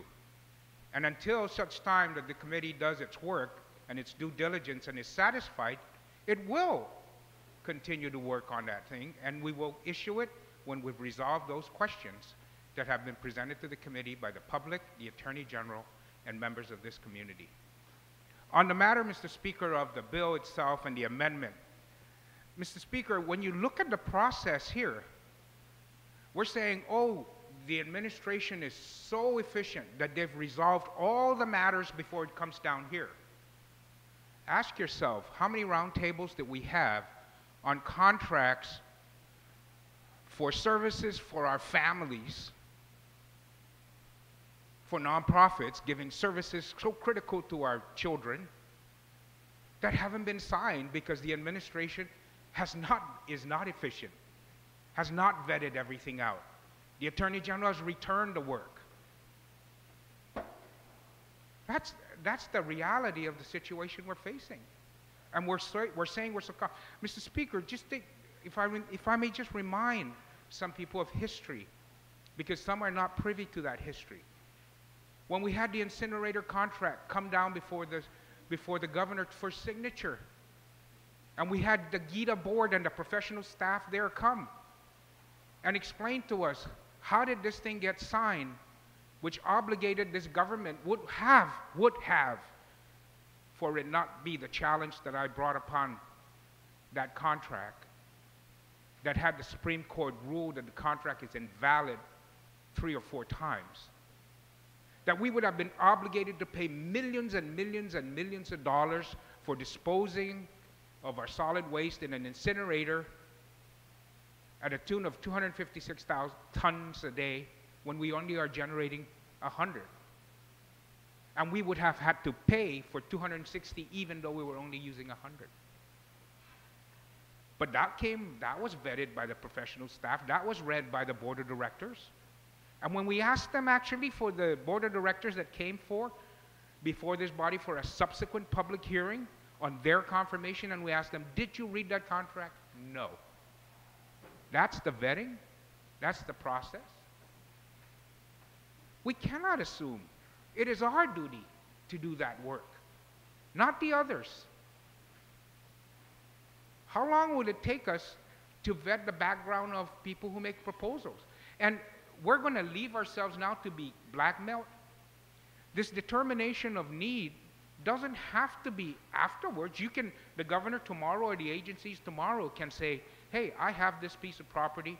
I want a determination of need that this property should be leased out for 30 years. And you know what? They can do it. No public hearing, no public input, nothing. So the only public input you would have in this process is in this body.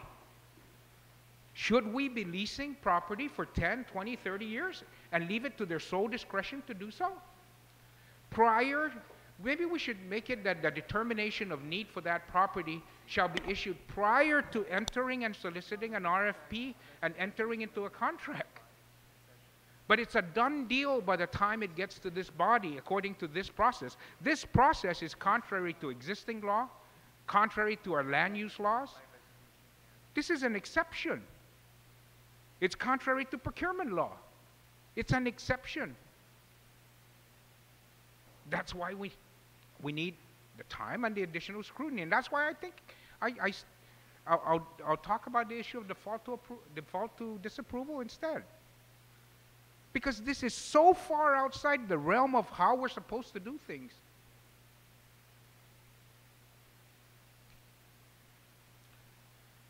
Rules and regulations. How many times have rules and regulations gone into effect And we think that everybody knows about it, and we've come back and suspended it when it went into effect by default. Why? Because of the unintended consequences of those rules and regulations and how it affected our business community. And we've actually gone back and suspended the implementation because we let it lapse into law without acting affirmatively by this body, without doing the public hearings, without the considerations, silently under the radar. The governor can make the sole determination on the awarding of this exception, plus the contract. Aren't you worried that it can now come to a committee, get stuck in there and gets approved within 30 days, that a chairman, we're saying, oh, a chairman would not report it out. That's what I'm worried about. That somebody in this body can then do a favorite thing because this is the business they want to, this is the chosen one, this is the one that has the interest and the connections. It gets approved by the governor, one guy approves it, and it comes down here, and the chairman can hold it in his committee and prevent every other member of this body from examining that and acting on it. That it'll go into effect and get approved, a multi-million-dollar contract, giveaway of multi-million-dollar assets, without anybody, one person in collusion with the other guy can do it. Not 15 elected representatives of the people. That's what could occur. That's the other side of the coin. And I've seen it happen. That's the thing. Maybe some don't remember or some don't pay attention.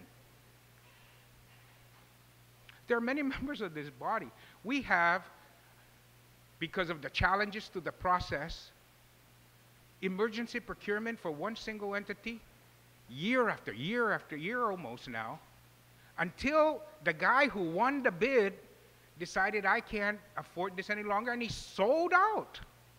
And he sold his interest to the guy who didn't win the bid, and he ended up getting it. Why? Because we didn't scrutinize it. We haven't done anything about it. We didn't act affirmatively on it. It just continues, continues, continues upon the signature of one single individual. 60 days is not an onerous thing. If you're telling me that we can't, or the administration is so efficient, then they can plan the time frame for these projects. And any legitimate company will meet those planning time frames. And part of the planning time frame is that we will put out an RFP, we will do our certificate of exemption or determination of exemption.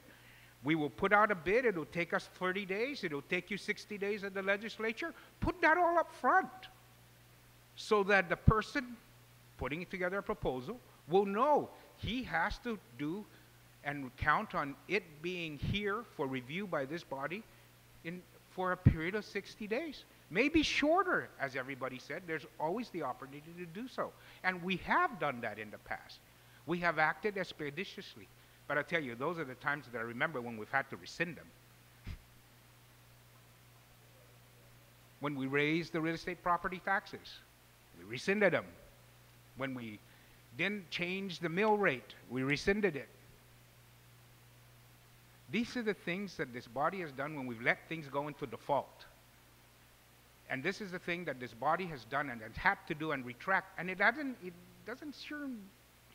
not a good argument for like we know what we're doing. But in the end, we always come back and try to fix it based upon the public input and the effect it has on our community. But to say that, my gosh, we're going to lose investments because we have a 60-day review, put it up front so that everybody knows that once you get through the administration's process of putting in all your bids, you will have 60 days. And when the guy is coming here and he says, I only got money for 30 days, and if you don't approve my contract or this lease, I will lose this money in 30 days. How reliable is that, developer? Don't we want somebody who's solid, who has the money in his pocket, the commitment to see the project all the way through? Or do we want somebody who's going to say, take it and say, tell this body, I only got financing for 30 days and it's going to why? Don't you want to know why would your financing disappear in 30 days? Wouldn't you want to know that? How reliable is he? How stable is he, a developer? Is that who we want to now alienate government assets to? That they can't plan for a 60-day letter of commitment? Or they don't have the money themselves? That it's all dependent on other things, other factors that may come to no development at all, like we have seen. Take a look at who has had to step in. The towers by the hospital, the Guam Shopping Center down at Tumon. You've seen these things come. Those are the guys who put up a huge sign, groundbreaking, and then all of a sudden nothing happens. Do we want to give them government land for 30 years now? Put up a sign for groundbreaking, then nothing happens and they have the land for 30 years? Oh no, don't worry, we'll put in a provision to rescind it and so forth. Just like we did at Cabras, just like we did at YTK, and we're still in court trying to get that property back. And all we're saying is, oh, we have such a great record of administrations doing all this, or the legislature doing all this. We don't have a great record, just as the administration doesn't have a great record. And we need to review these things and take our time when we're alienating these kind of assets. And this is what has occurred. I'm not making things up. I'm not saying what if. I'm saying these are the things that happen, and I think 30 to 60 days or 60 to from 30 days is not unreasonable. It will not drive developers away if we do our job and plan accordingly when we solicit these offers, so that they know.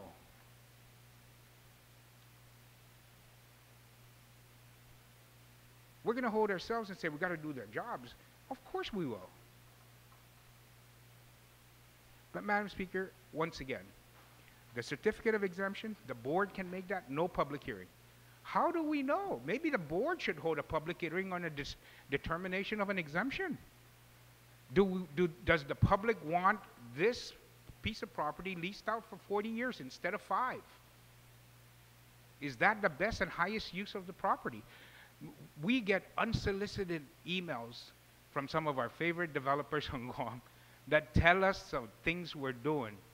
Things are being done by the agencies that this legislature should have a role in reviewing.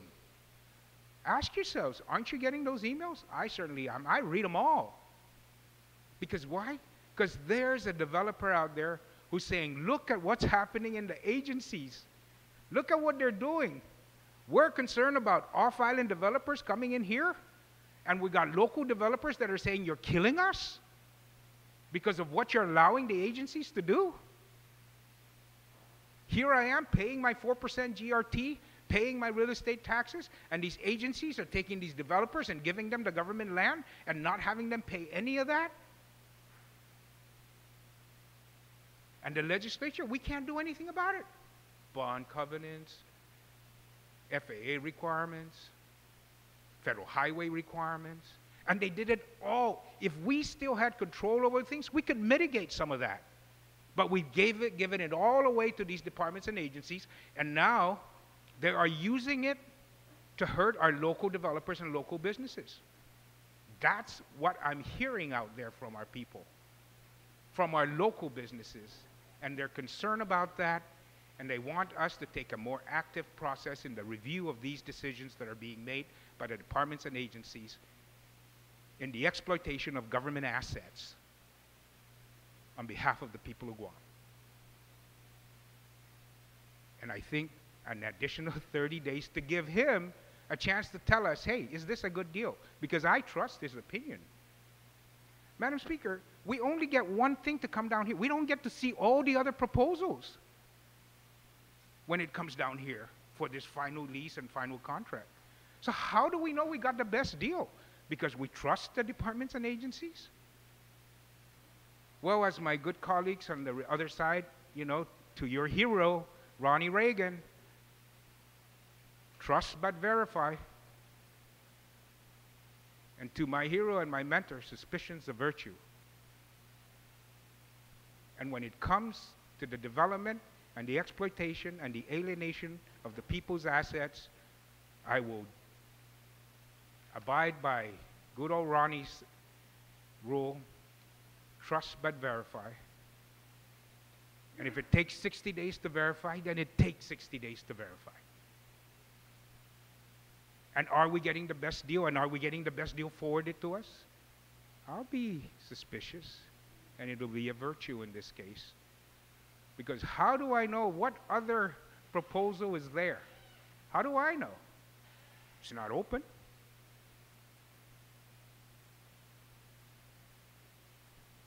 So, Madam Speaker, 30 days as an additional time frame to do the due diligence work of the people in this is not onerous. It's not a detriment to development if you plan it properly and ensure that everybody knows the time frame involved in making a decision on a proposal that you submit to this government. It's when these things are not outlined and the discretion occurs and things are hidden that I think we run afoul of protecting the public's interests. Thank you, and Sidus Masi, Madam Speaker. Welcome, Senator. So on the motion, the amendment on page 3, line 3, is to increase the change rather from 30 calendar days to 60 days. All in favor, please raise your hand.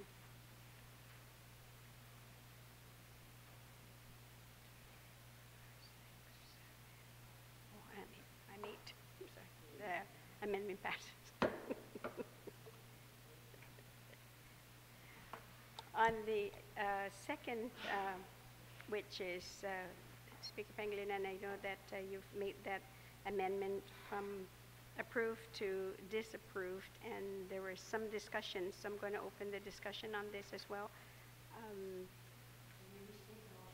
which is on page 3, line 5, the word approved to be changed to disapproved. So is there anyone who would like to speak? I know, Senator Ada, you alluded to wanting to make an amendment. Senator Tom Ada? Earlier in your discussion, I will give you the opportunity. You had mentioned that the possibility of amending this with a different language, or you want to just move on?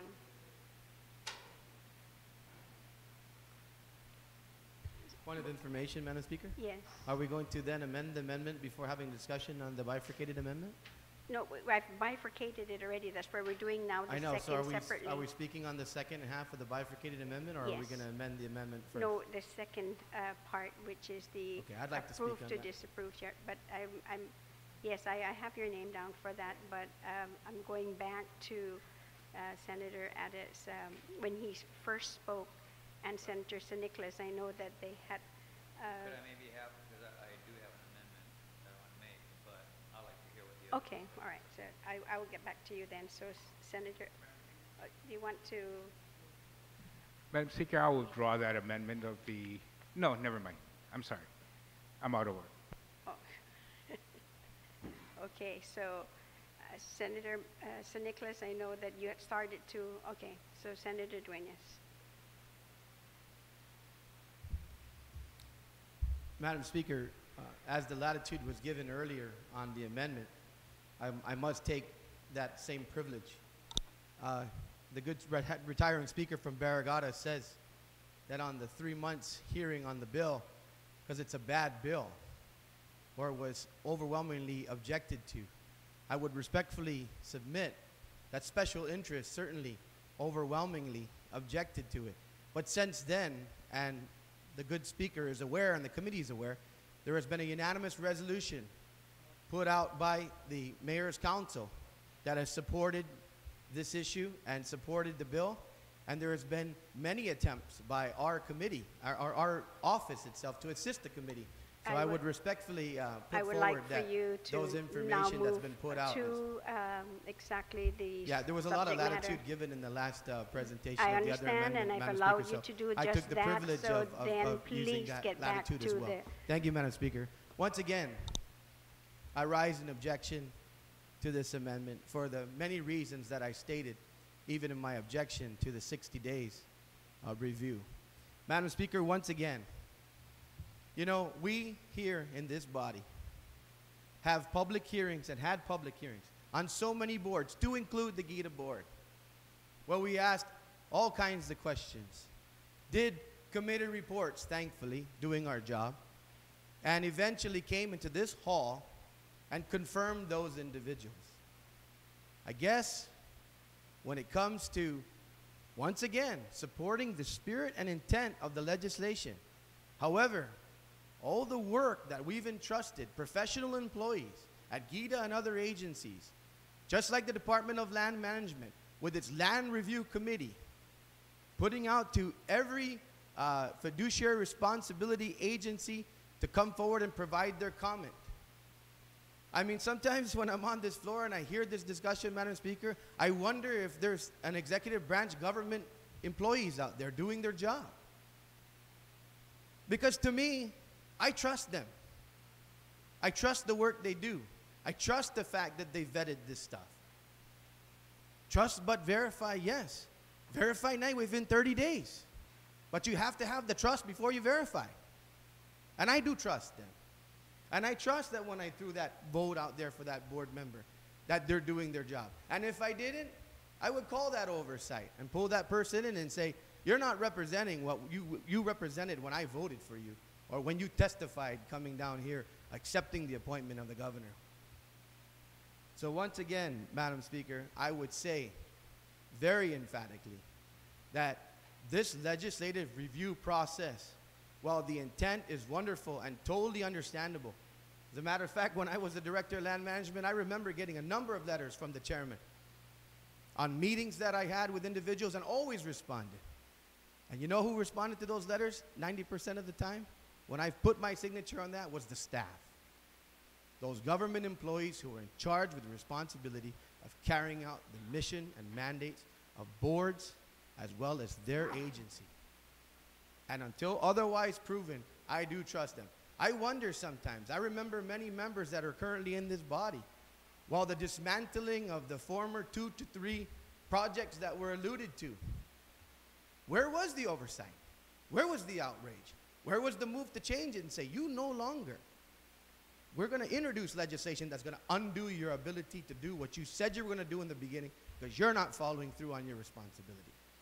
So, Madam Speaker, once again, I rise in vehement disagreement with this proposed amendment. Thank you, Madam Speaker. On the amendment, anyone else would like to speak on the amendment? So, Speaker Pangilinan, you may close.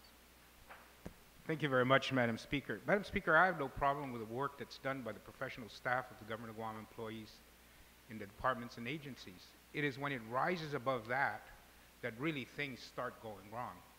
And when we see the political interests involved in making decisions on this, just take a look at all the protests that have come about. Those protests were not protested because of the professional work by the departments, by the professional staff of the departments and agencies. Those protests come about when the political interests and those of special interests are trying to manipulate the system to curry favors using Government of Guam assets. And it is that process that I want reviewed, that I think it should be reviewed and needs scrutiny, Madam Speaker. Madam Speaker, I understand. Take a look at some of the issues. Take a look at when the professional staff of the departments and agencies make a recommendation on some of the matters presented before them to those that are in a position to make the decision. And take a look at how many times they're overturned or they fall on deaf ears. Why? Because the political interest overweighs and outweighs the professional staff's work. It happens. We see it. And it is that that needs the additional scrutiny, not the work of the professional staff. And in some cases, it is the work of the professional staff that needs additional work. There are times.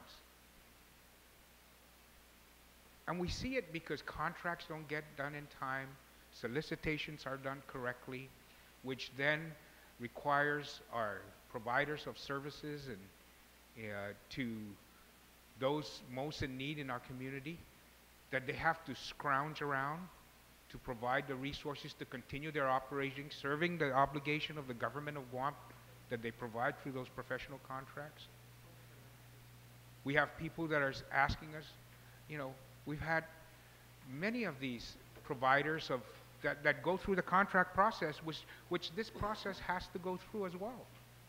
And take a look at that. People are providing services to this government for 6 months without getting paid. And then they have to cut back to 32 hours or 36 hours. And it's the people that suffer. So when you take a look and say, oh yes, they're all so great, yes, to a great degree they are. But there are some gaps and loopholes that we all need to work to strive to be better. But I go back to this default to approval proposal. And it's just the other side of the coin. Default to approval or default to disapproval. I feel more comfortable. I feel better given the many, many instances I've had to deal with this body having to come in and change its mind, having to come in, and even at the request of the governor, we've had governors come back and asked us to change it because the default to approval just didn't work because we didn't have all these considerations, or we saw all the unintended consequences, and can you rescind it? And we have, and we work together at that. So once again, Madam Speaker, I say, if all of this process is done and we rely on the good work of the departments and agencies, then all the planning can occur. And we can tell for ourselves then, with all the recommendations that come, when is the work of the professional staff of the departments and agencies being hidden and not considered in favor of other interests that may not be in the best interest of the people of Guam. And that's what I would like to see occur in terms of greater scrutiny by this body. Thank you, and Sizus Masip. On the amendments, since there is an objection, can call for the vote. So all. No, I'll just finish this vote. Yes. So on the amendment, which is on page 3, line 5, to replace approve to disapprove. So all in favor of the amendment, please raise your hand. And the amendment failed. Senator Tamada, I know you said you wanted to do an amendment, so we're going to take a recess, yes, until then this afternoon at 2 p.m. Okay, so we are recessed.